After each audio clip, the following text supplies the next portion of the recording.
everyone, welcome back to another video about a children's trading card game. One Piece has really begun kicking the card reveals into high gear. We're getting a lot of set one stuff, and actually a card that has very much improved my outlook on the game, which was already very positive, but this has basically solved the only potential problem I had with it. So let's go ahead and get right into the card reveals, because there is a lot of exciting stuff to talk about. We begin with a red event in 2 years at the AiboYT Archipelago. And this is a really cool card because for cost 1, you look at the top 5 cards of your deck, reveal a Straw Hat Crew character and add it to your hand, and then you place the remaining on the bottom. And the trigger, you get the effect as well. This is super cheap, which means that you're basically going to be able to do it any turn of the game. It's always going to be good. It gives you another valuable thing to be doing on turn 1. And you want to have plenty of those, but obviously you want them to scale well into later on in the game. This is definitely a card that does. It's going to be very valuable later on because obviously you can tutor for anything up to a 9-drop and still be able to play it in the same turn. So yeah, I think this is a fantastic card. And remember, in red, you're always going to be able to reassign that Don you use anyway. So it's great. Super strong card, definitely going to be run in the Straw Hat deck. Then we got a starter deck card here, Don Quixote do Flamingo. Cost 7,000 power.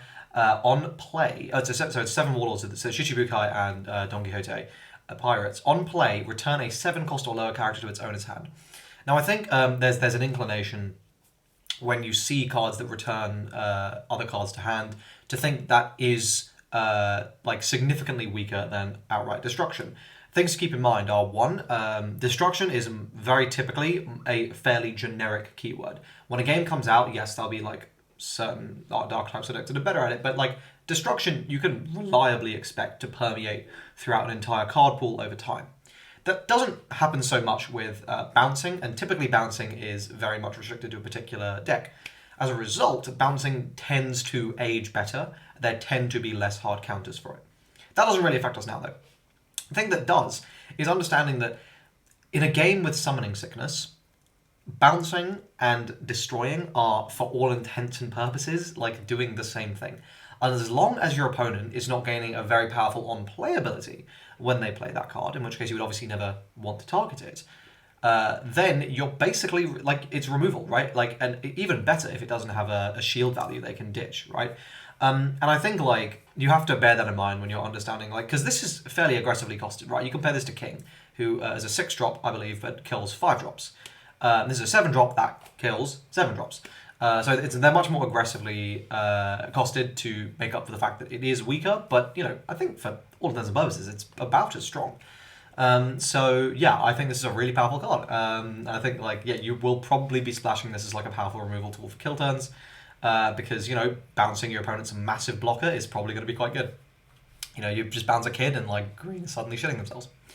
We got another blue card here. This is Bellamy, just a vanilla, so this will not be run in any deck, basically, unless you really need the attribute. Then we have got Kawamatsu, green 2-drop here. The trigger will play the card, and it is simply a counter plus 1k. I think this might see play. It's a Fishman, a Wano Country, and a 9 red Scabbards. And I think if there is a deck that really needs those attributes, you will probably want to play Kawamatsu in that deck because he has those attributes, and on top of that, being able to play a card for free is always nice. It's a counter you can ditch from your hand, and is cheap. So he's okay. I will say he's definitely one of the worst 2-drops in the game. So really, really does need to be essential in his deck to be worth it, which seems unlikely, because it's definitely a weaker card. Then we've got Bartholomew Kuma. 4-drop, 5,000 power. It's got a counter for 1k. So obviously 4-drop, 5k power. That's hitting leaders, so it's always valuable.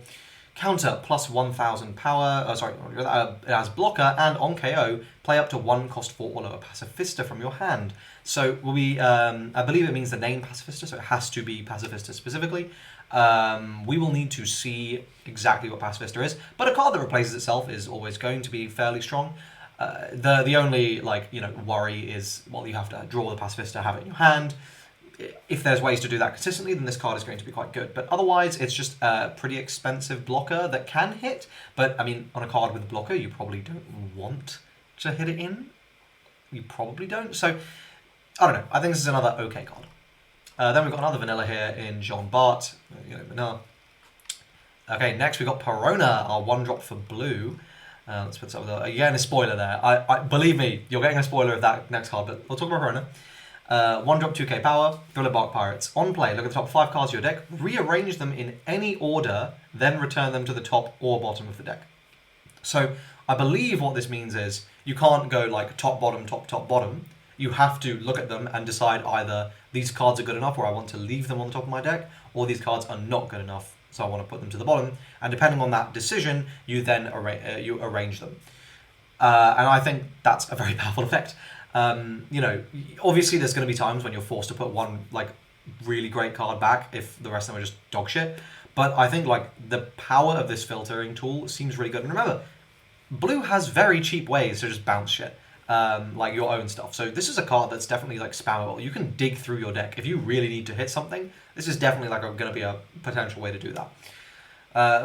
The downside, of course, being you need to combo it with actual draw power, which we haven't really seen much of in blue yet.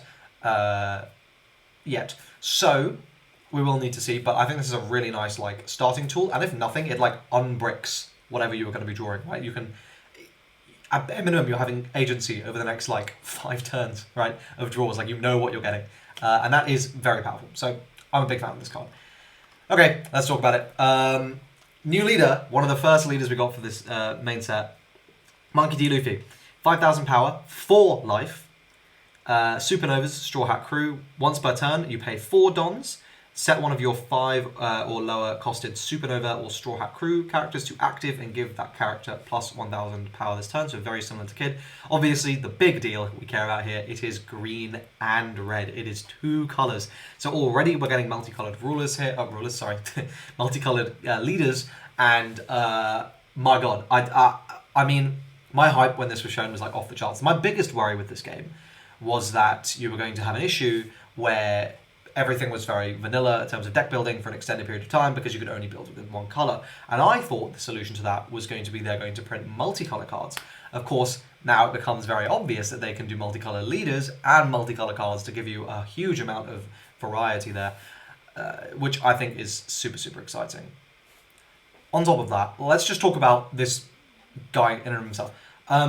So I think very clearly this is a deck where you want to be aggressive, arguably combo, but I think like understanding like the tools we have access to just from the starter decks, right? If I just take the starter decks we have and put my Luffy in, what are we getting? We're getting Nami, we're getting Sanji, we're getting Zoro, we're getting 5-drop Luffy. Those are 4 incredibly powerful cards from the Straw Hat starter deck that we can use very freely.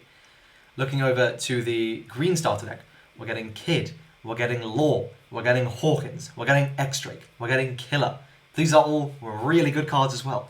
And they can all work perfectly well together because your leader has both those attributes of Supernova and Straw Hat Crew. I think there's going to be some really, really powerful combos, and you know, just having a wider card pool is like always going to be good. That 4 life definitely does hurt though, and I think we're going to have to see how detrimental that ends up being. But man, having like you have double the card pool to build from, right? Like that's going to be good, and I'm really, really excited to build with this, and more excited to build with other multicolors like green-blue. Like blue-purple. Those are the 2 I'm probably most excited for. So yeah, very, very excited. I think this is an awesome addition. And yeah, fantastic. Then we have got Shachi and Penguin. So we'll talk about these together because they have the same effect. They are 3-costed blockers with some amount of power, where on play, if you don't control the other one, you can play it from your hand for free. I think these cards suck. And the reason for that is, in my experience in this game, card advantage is very important. You want to be doing things very efficiently on your turn. In addition, this game is very fast. You hit maximum mana in a typical game on turn 5. That's obviously compared to other mana-based games where you're hitting maximum mana on like turn 10 or later, depending on how much mana it is, to do things. So the fact of the matter is this game is much faster than those games. What that means is the only turn this is going to be really powerful, where you're like, yes, I feel amazing that I've got this combo off, is turn 2. Because that's you're getting 2 units on the board, you're getting them very efficiently, you've got blockers, you're not going to be taking that early game damage. Fantastic. At no point will I ever pretend like that is not extremely good. And if these cards search from deck for the other one, I would also say these cards are extremely good. Unfortunately, the fact of the matter is, as we move further on into the game, every card in your hand becomes way more valuable. right? They really matter. And you're telling me you're going to spend 2 cards from your hand to play down 2 very mediocre blockers? I would not want to do that personally. I think these are not statted highly enough to be worth it. And at least if they were like 2k shields, I'd be like, well, okay. But if you don't get the combo, it's a 2k shield. Like, that's fine. But they're 1k shields. So I just think that there's absolutely no like place for these. You know, like they're not good to play at any stage of the game, with one exception early on. But you have to have both of them. What are the odds on you opening both? Not that high. I mean, they're not that low, but they're not that high. I mean, because we have a mulligan, right? But yeah, I mean, I just don't think these are good cards. Maybe that's a hot take. I just really don't think they're good. You know, it is a good card though. These are so good. Okay, so we got Miss All Sunday here. Okay, so we're getting some of the Baroque works, and this may be my favorite deck from well, I don't know. I always love these kind of like the heavy control like value kind of thingies, and it feels like that's what this is going to be. Even though we've like seen 2 cards. So this is a blocker. 3-drop 1k, so it's got to be good. What does it do? On KO, if your leader is Baroque Works, add 1 event from your trash to your hand, and this has counter. The fact that this will let you add any event, does not need to be a Baroque's Work event, is huge, because if we get powerful events, this, like, Miss All Sunday over here, Nico Robin is going to be doing the most. I think this is a super strong card. It's absolutely going to be a staple for her on the deck, because like that recursion is so nice. Like, she's cheap enough. Like, she's not so expensive that it feels really bad having like that weaker blocker. Like, let's be real, a 3-drop or lower, you're just going to chuck into anything anyway. But the fact that you're going to be actively getting value from that, the biggest downside with this card is if you actually play it early, well, there's probably not going to be an event in drop until like turn 3 or 4, probably. So, you know, that's the only downside. Yeah, massive fan of this card. I think it's very, very good. And finally, and let me just go ahead and move this up so you can see it, we have got Baroque Works, the event. So this is a 1-drop main. Look at the top 5 cards of your deck. Reveal 1 Baroque Works type card other than Baroque Works, i.e. this one, and add it to your hand. Place the remaining cards on the bottom of the deck in any order. So you'll notice this is very similar to the Sabo the Archipelago card. However, this can add any type, and in exchange it's missing the trigger effect. Is this better? I don't know. On the one hand, not gaining that trigger obviously kind of sucks. On the other, I would contend that, you know, your triggers are going to be, from what we've seen now, 4 to 5 cards, right? I don't know that you're really going to be like focusing all your deck building energies on like, I don't know that, you know, like I don't know if that's going to be the, like, either you've got a ton of triggers in your deck or like you kind of just don't care. And I don't know that like a 1 in 10 game check top 5 is really that good compared to this will let you add any Baroque Works type.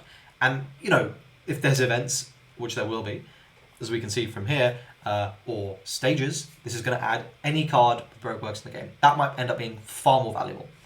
Because if you run the numbers on whiffing, it's actually a little more likely than you might expect, even though it does check the top 5 on that Straw Hat card. But this obviously is basically never going to whiff, as long as you're filling your decks with enough of them. So, yeah, I don't know. I think this is a really strong card, and I'm really, really excited.